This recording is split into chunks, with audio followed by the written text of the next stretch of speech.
In 1971, Harry Hyde and Dodge went to Bonneville and set a NASCAR world speed record for a stock car. In 1970, the number 71 K&K Dodge Daytona actually set the closed course record for a NASCAR sanctioned event at Talladega. There's nothing in the world that could beat a race car that's got a wing over the roof of the car. So Bobby Isaac and the K&K team actually pushed these things to the limit and forced them to change the rules to say, okay, we have to do away with the nose cones and the wings. We've got to back this all down now because it's getting out of control. And they got rid of it.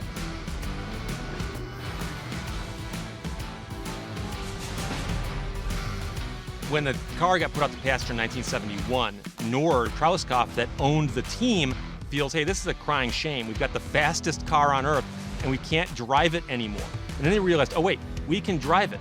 We just can't race it at NASCAR anymore. Isaac run this course and that car was never straight.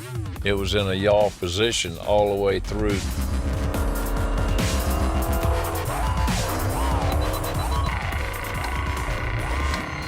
I had a long telescope and I was watching the car.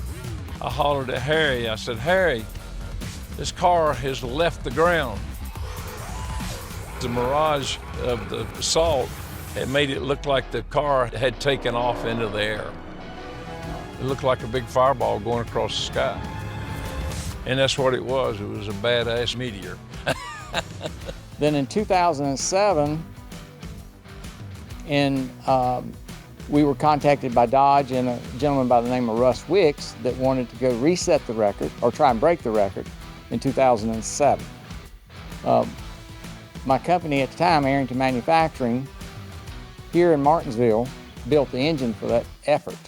So we went to Bonneville in October, I think it was, of '07, and reset the record at 244.9 miles per hour. Last year, Russ Wicks established a new world stock car speed record of 222.623 miles per hour at the Bonneville Salt Flats in Utah. The previous milestone of 216.946 miles per hour was set nearly 35 years ago by Bobby Isaac. What we're trying to do is take a 1969 bodied NASCAR Dodge Charger Daytona and reset the record at Cape Canaveral, January 1st, 2026, for the celebration of the birthday of the United States. Good with that? Well, the car is a 2006 vintage NASCAR chassis, and it's been rebodied as a 1969 Daytona Charger. And during this effort, the first thing we got to do, trying to achieve that speed, we will take the car to the wind tunnel and spend hopefully at least or a minimum of 2 days and make sure that it's aerodynamically capable of 250 miles an hour. And we also will be able to identify what kind of horsepower we need to pull that car at that speed. And then after that, hopefully we reset the record. It's 250 or more. Hopefully after that, we are able to take the car and put it on tour from 2026 to 2031. This is a replica of a 1969 Daytona Charger. As you can see, the nose is very unique. I'm not so sure if it's in the camera lens now, but it will have a wing on the rear. And this is probably one of the most iconic race cars that ever hit the track for NASCAR. Well, the goal would be a track manufacturing back to the Southside Corridor, which reaches from West Virginia to the coast.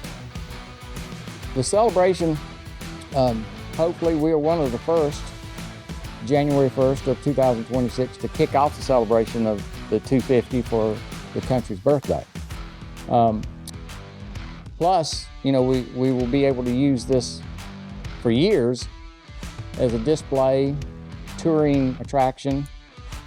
Plus, it draws attention again to the South Side.